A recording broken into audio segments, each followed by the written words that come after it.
Hello there, and welcome back to the time-lapse series. Today we will start layouting and constructing the big esplanade area in front of Space Mountain.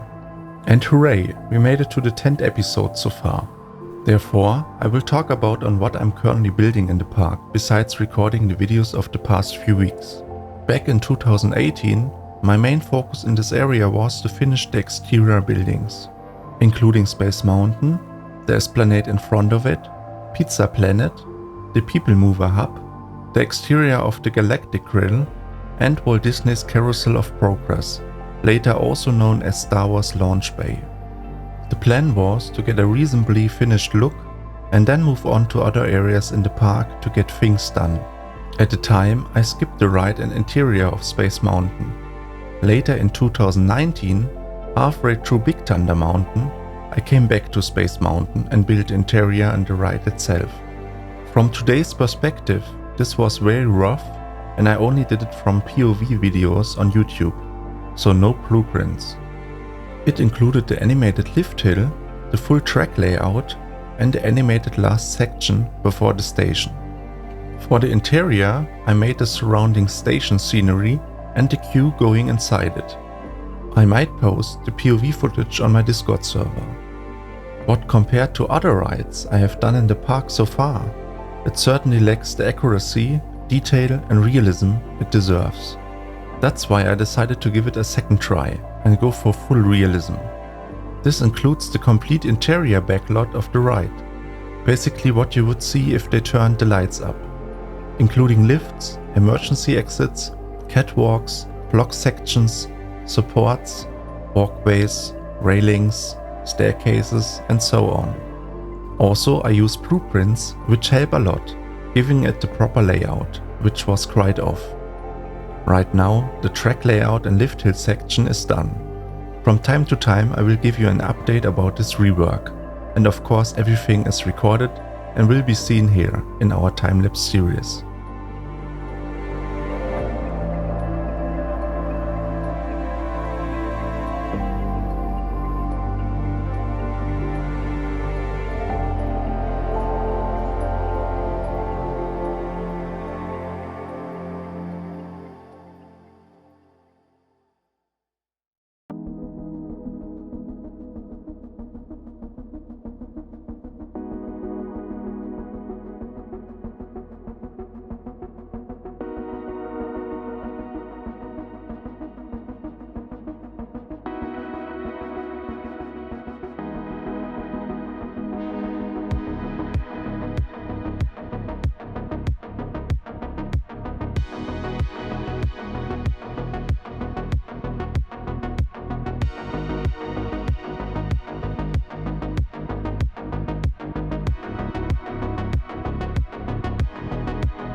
On the aerial image you can see this rectangular shaped atrium, or what we would call in Germany Lichthof.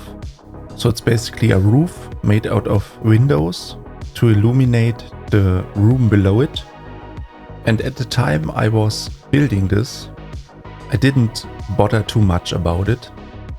Later on, I found out that the room below it is actually part of the queue and exit of Space Mountain. And since the esplanade and those side buildings are almost symmetrical, you have on the other side the entrance to Space Mountain. And this queue layout goes completely through those side buildings and over the esplanade into Space Mountain. And that's of course very essential for the later ride experience to have those areas as well. And again, at the time I was not that bothered because I just didn't know. But since I decided to give Space Mountain a second go, I will include those areas, of course.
Here you can see me doing some adjustments and basically merge those two areas together.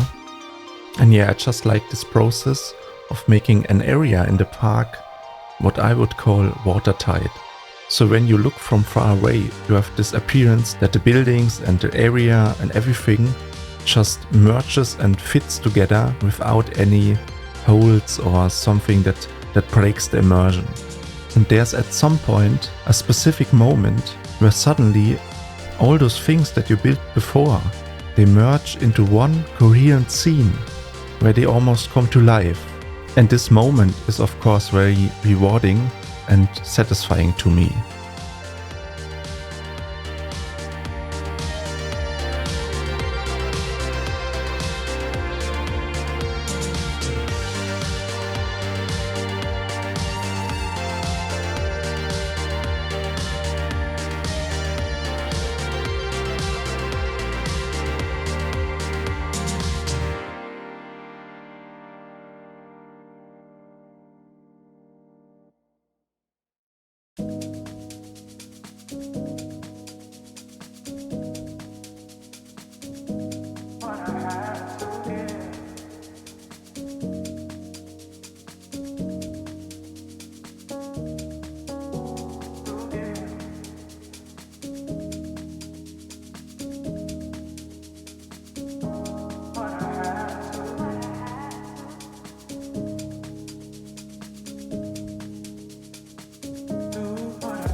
So here you see me doing the very iconic font of Star Wars on the big entrance sign in front of Space Mountain. And guess what piece we use for this? It's again the small wooden bracket, our faithful old friend. And later you see me doing this yellow border around the font of Star Wars, and it looks actually quite good, I think. At the time the Toolmaker's Toolkit was not announced or released, so today you could make this sign probably much more accurate and realistic in a 3D application. But just the fact that everything, or almost 99% of what you see, is made out of vanilla pieces, gives it something special, I think. And also it's some sort of a statement that showcases what you can do in this game, that nothing is impossible to build.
We're getting closer to the end of the 10th episode already.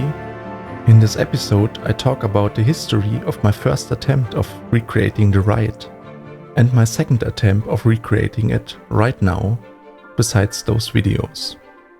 I hope you enjoyed today's episode. If you did, subscribe, like or comment, and make sure to join our Discord server so you don't miss anything. If you want to see more, make sure to watch my introduction video or check the playlist of the time-lapse series. Thanks for watching. See you in the next one. Goodbye.